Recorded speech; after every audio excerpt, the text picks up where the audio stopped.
Are you worried? Which of your many, many donors will make or break your campaign?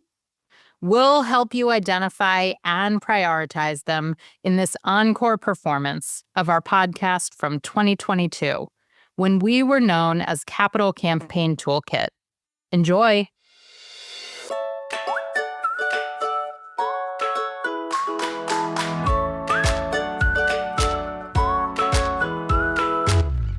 Welcome to All About Capital Campaigns, a podcast that provides fuel for your nonprofit's growth. Each week, Amy Eisenstein and Andrea Kihlstedt, co-founders of Capital Campaign Pro, provide practical tips about raising more money for your nonprofit organization. Here are your hosts, Amy and Andrea.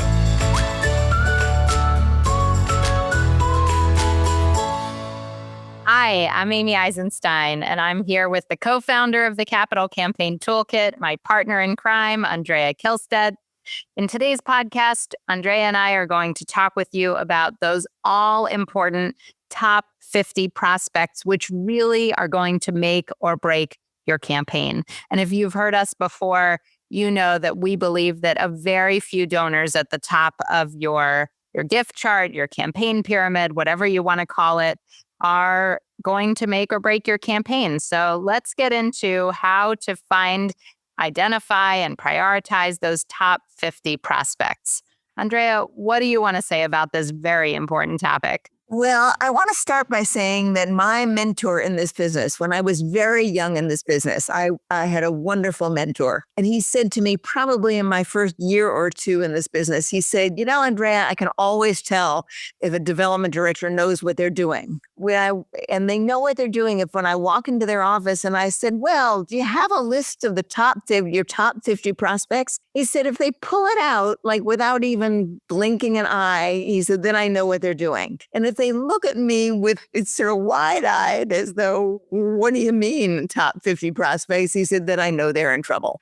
So my belief about the importance of this goes way back in my fundraising career. And this whole long career of mine has only deepened and justified that belief. The top 50 prospects are everything. And if you know who they are, if you find out who they are, if you can list them and identify them, you are going to be successful. You are going to do well. Now, the question, Amy, is how do you go about doing that?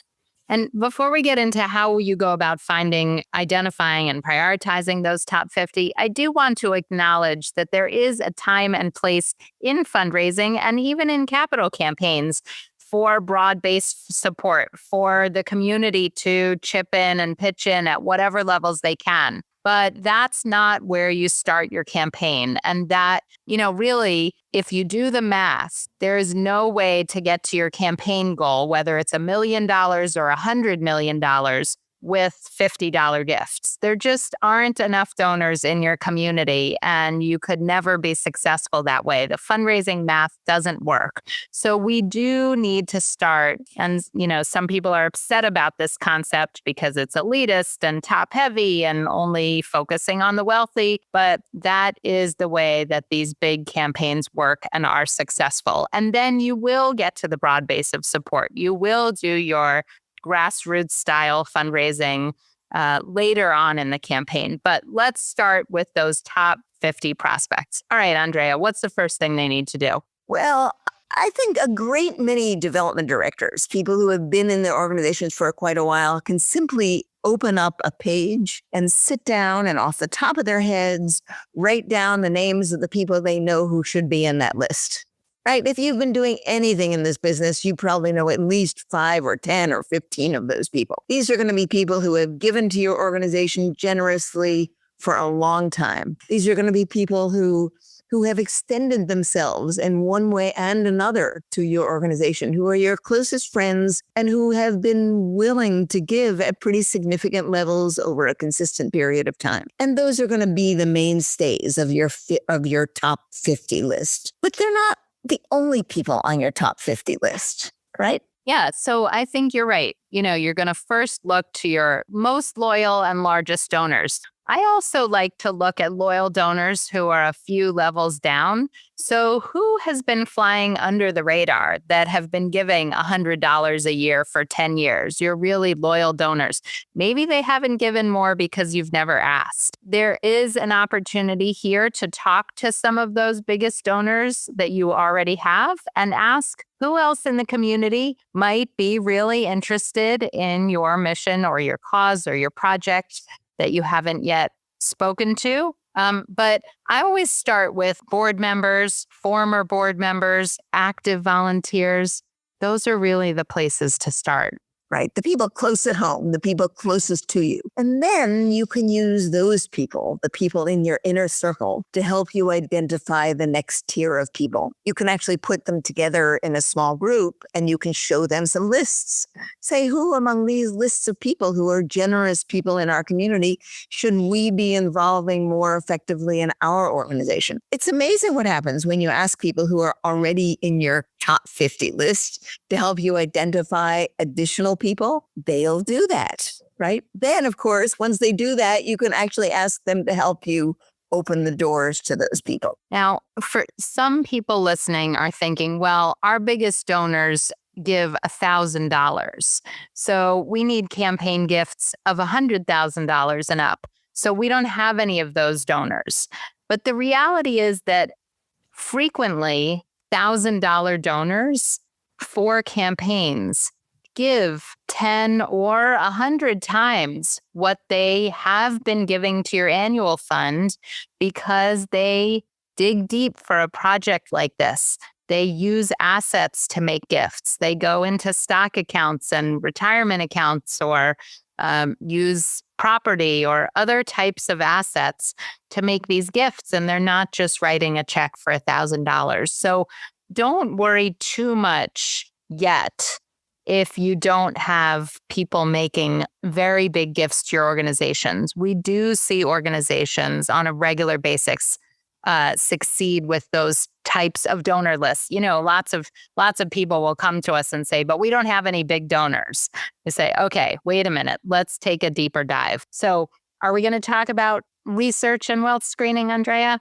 Sure. I mean, as Amy knows, I have mixed feelings about wealth screening, but you should avail yourself of the expertise that is out there, and you can have your list evaluated by a company that does wealth screening, and they may well highlight for you people who have been flying under the radar, as Amy says, in your organization, but who have significant capacity and who may have given large gifts to other organizations.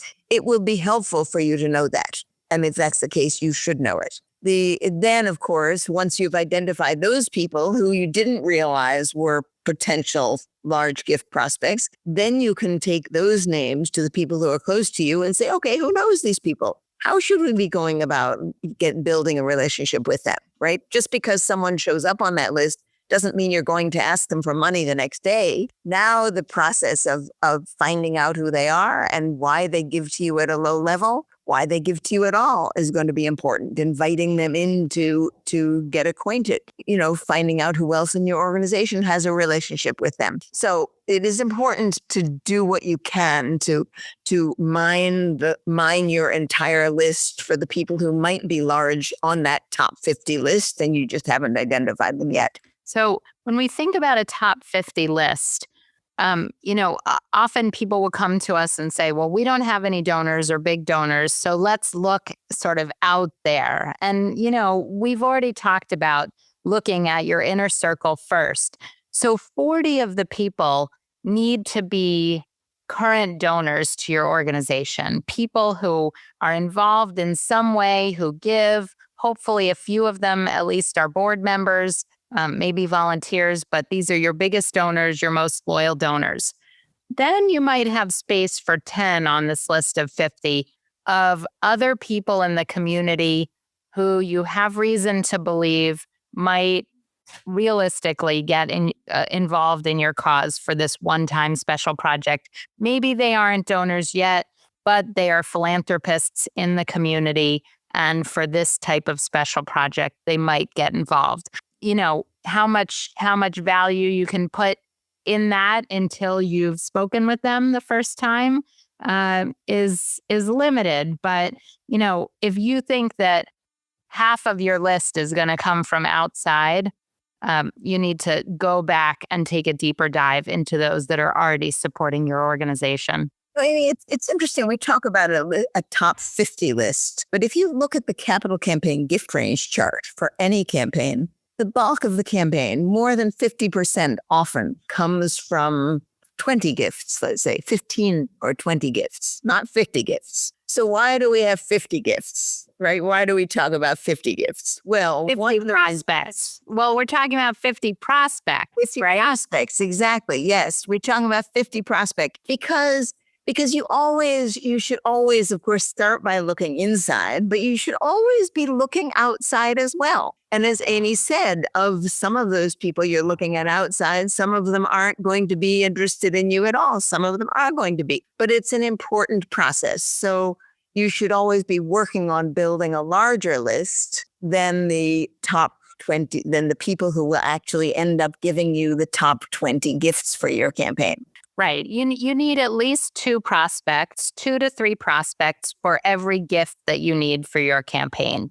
So while we're looking for a top 20 gifts to get you halfway to your goal or more, you're going to start with a list of 50 prospective donors. And some of them will give at lower levels. A few of them won't give at all. Most of them hopefully will give something. And some of them will give the biggest gifts that you need for your campaign. I think that's the critical takeaway. Anything else? Yeah, I started this with a story about my mentor in this business who thought it was so important that people be able to identify their top 50 gifts. Let me end it with a story too. And years ago, I worked with someone who was the head fundraiser for a hospital. And just out of curiosity, his name was Jay. He's long gone. But I said to him, Jay, do you know who your top 50 donors are? Right? I was testing him. I was trying this out. Right? Well, Jay pulled out what at the time, I don't know, what was called then a filofax, some kind of a book, a date kind of thing. Right. And he turned to the end of it. I was so impressed with this. He turned to the end of it. And in a page in the end of that book, he had his top 50 donor list. And on that top 50 donor list, he had for each person their birthdays, the name of their spouses, the names of their children, other information that he would want. And every day he would review that list in the back of his date book. Wow. He would know how to reach out to them. I mean, it was a fundamental way in which he ran not just his development work, but he ran his life in development. He was, as you might imagine, incredibly successful.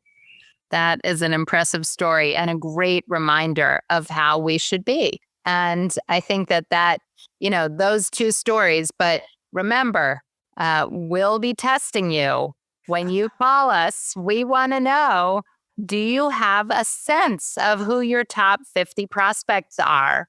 As you think about your campaign, as you prepare for a campaign, as you go into a feasibility study, whether you're working with us at the Capital Campaign Toolkit or anybody else, we're going to ask you, who are your top 50 prospects? And listen, we don't expect you to come up with the list in an hour. I mean, that is unrealistic. It does take time and thought and discussion to build this list. So, while Andrea said that, if you can whip it out from your desk or print it off in an instant, it doesn't mean that it hasn't taken you weeks or months to compile. And so I don't want you to think that in the next hour, you need to be compiling your top list of 50 prospects. You're going to meet with people. You're going to meet with committees. You're going to discuss your donors. You're going to think about it. You're going to cross-check it against your donor research and your prospect research and your wealth screening.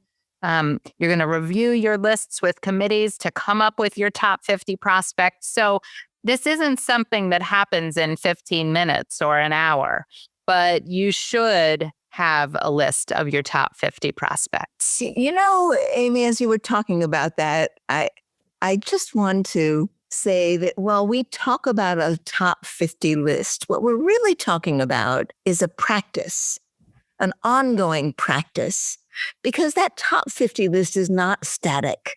right? It's going to change. People are going to come onto it. People are going to go off it. People are going to move out of the community. They're going to die. They're going to, all kinds of things are going to happen. This is not a static once and done list. So it's really a development practice that if you are in this business, staying on top of developing, asking people for help, creating the list of the donors who are going to be most important to your organization is something that should be top of mind, as it was for my friend Jay long ago at his hospital. And the top 50 is just a shorthand way of talking about that kind of practice. Excellent, which is an important practice if you're going into a capital campaign, especially. So, Andrea, thank you for those stories and sharing your wisdom as always. For those of you that are listening, if you want to learn even more about identifying your top prospects, we do have lots of free resources and blog posts on this topic on the Capital Campaign Toolkit website. I hope you'll visit the website for looking for more resources and information. And if you are getting ready for a campaign and want help developing your top 50 list or your campaign plan and strategy, I hope you'll sign up for a free strategy session to see if we might be able to help you with your campaign. Thanks for joining us, and we'll see you next week.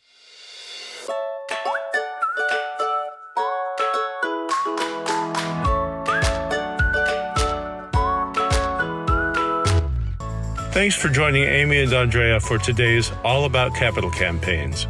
To learn more about them and their work together, visit capitalcampaignpro.com, where you'll find all the help you'll need for your campaign. And please follow, rate, and review us on your favorite podcasting platform. Thank you.